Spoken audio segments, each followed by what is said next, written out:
Assalamualaikum warahmatullahi wabarakatuh.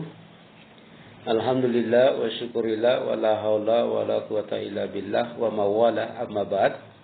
Faqala Allah ta'ala fil Qur'anil Karim, a'udzu billahi minasyaitonir rajim. Wa innaka la'ala khuluqin 'azim. Wa qala Rasulullah sallallahu alaihi wasallam, innama bu'istu liutamima makarimal akhlaq. Sadaqallah wa sadaqa Rasulullah sallallahu alaihi wasallam. Alhamdulillah, puji syukur kita pada Allah, pada Zat yang Maha Kuasa, yang telah memberikan berbagai nikmatnya kepada kita. Jika kita menghitung nikmat itu, maka kita tidak akan sanggup untuk menghitungnya, melainkan kita bersyukur terhadap nikmat tersebut.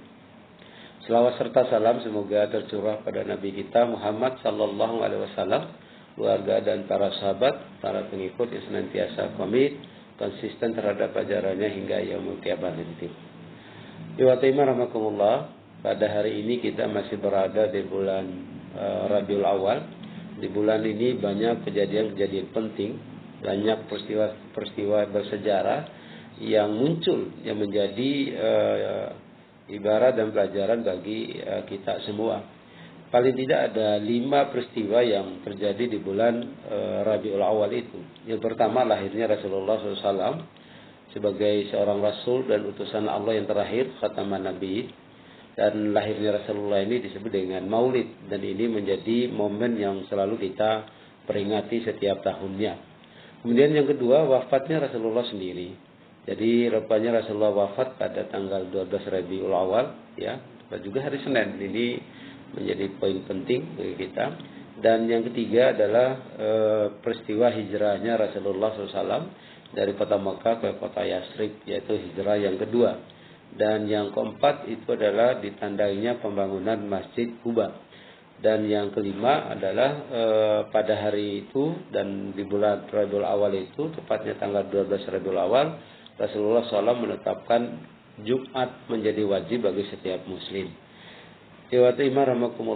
Tentu saja kita memperingati Maulid Nabi bukan hanya sekedar mengenal hari lahir atau tanggal lahirnya Nabi kita Muhammad SAW, tapi jauh lebih dari itu, kita memperingati Maulid ini dalam rangka kita mengenal kepribadian Rasulullah SAW yang memiliki agung. Dalam konteks ayatnya menyatakan wa innaka la'ala khuluqin azim, pada diri engkau terdapat akhlak yang agung. Kemudian kita juga mengenal visi dan misi Rasulullah SAW dalam rangka menjahirkan din-din Allah, dinullah di muka bumi ini atas din-din buatan manusia, dinun nas. Tentu secara global misi Rasulullah SAW itu ada 2, ya, yang kita kenal dalam Quran surat An-Nahl ayat 36. Yaitu pertama adalah mengajak manusia untuk mengabdi kepada Allah Subhanahu wa taala, mengabdi kepada Allah Subhanahu wa taala saja, dan mencegah manusia dari pengabdian terhadap tagut. Sebagaimana Allah katakan dalam Quran tersebut, a'udzubillahi minasyaitonir rajim, wa laqad ba'atsna fi kulli ummatin rasula an i'budullaha wastanibu tagut ila akhir ayat. Jadi sungguh kami telah bangkitkan tiap-tiap umat itu seorang rasul yang senantiasa mengajak manusia anikbudullah wastanibu tagut, jadi mengabdi hanya kepada Allah dan menjauhi tagut. Jadi secara global Rasulullah SAW ya sudah jelas 2, ya. Jadi yaitu mengajak manusia untuk mengabdi kepada Allah dan menjauhi tagut. Ada 2 faktor yang menyebabkan seseorang jadi budak manusia, ya. Jadi dalam surat lain tugas utama Rasulullah adalah fakur raqabah, yaitu membebaskan perbudakan. Nah, seseorang dikatakan budak itu paling tidak ada 2 hal, ya. Yang pertama adalah dari faktor ekonomi dan faktor intelektual atau pengetahuan. Nah, 2 faktor inilah yang menjadi konsen Rasulullah SAW dan sekaligus menjadi konsen dakwah Nabi Muhammad SAW, khususnya pada periode awal yang kita kenal dengan periode Mekah. Dalam konteks ini Rasulullah SAW diberi bekal oleh Allah Subhanahu Wa Taala lewat wahyunya yang pertama, ya, yaitu di mana Allah menurunkan wahyu, yaitu berupa surat Al-Alaq ayat 1 sampai 5. Ayat itu mengisyaratkan karena Rasulullah sebagai orang yang akan melakukan satu perubahan dari kebodohan kepada peradaban, maka diberilah bekal itu, yaitu Iqra. Jadi modal untuk menyampaikan perubahan tersebut. Nah, jadi di ayat pertama, surat pertama ini dan ayat 1 sampai 5 ini menunjukkan bahwa tugas Rasulullah adalah dalam rangka membebaskan kebodohan. Kemudian orang yang berilmu pun Allah menyatakan adalah mendapatkan kemuliaan dan derajat yang tinggi. Sebagaimana Allah katakan dalam Quran surat Al-Mujadalah ayat 11 yang berbunyi, yarfa'illahu alladziina aamanu minkum wa utul ilma darajat. Jadi Allah akan tinggikan orang-orang yang beriman dan berilmu di antara kamu dengan beberapa derajat. Nah, tentu saja jadi ilmu menjadi jalan untuk mengeluarkan manusia dari kegelapan menuju terang benderang, dari perbudakan menuju peradaban.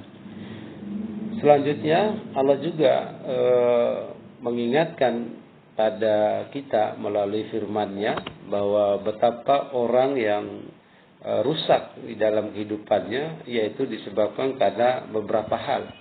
Hal ini Allah gambarkan dalam Quran surat Al-Ma'un, di mana di sana Allah katakan ada beberapa kriteria orang yang mendustakan agama. Jadi orang yang mendustakan agama itu digambarkan dalam Quran surat Al-Ma'un itu dalam mereka yang menghardik anak yatim dan tidak memberi makan pada fakir miskin.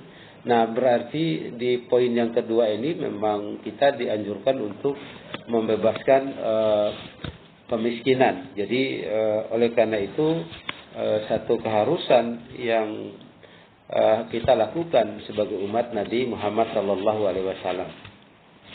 Kita sebagai umat Nabi Muhammad SAW harus membebaskan diri. Pertama, membebaskan diri dari kebodohan, yaitu kita harus semangat menggali, menuntut ilmu dan sekaligus kita mencintai ilmu. Nah, menggali dan mencintai ilmu itu akan melahirkan satu sikap mental yang selalu berupaya untuk mengamalkan ilmu tersebut agar kita terbebas dari kebodohan tersebut menuju peradaban. Kemudian kita juga harus membebaskan diri dari kemiskinan, ya. Jadi bekerja keras, fastabiqul khairat, dan selalu kreatif dan inovatif dalam melakukan perubahan untuk melakukan perubahan agar tercipta kemandirian, terutama kemandirian ekonomi. Nah, dua hal inilah yang memang menjadi concern Rasulullah SAW di dalam dakwanya, ya. Jadi yaitu bagaimana hamba-hamba ini memiliki kualitas baik ilmu pengetahuan dan teknologi maupun kualitas ekonomi.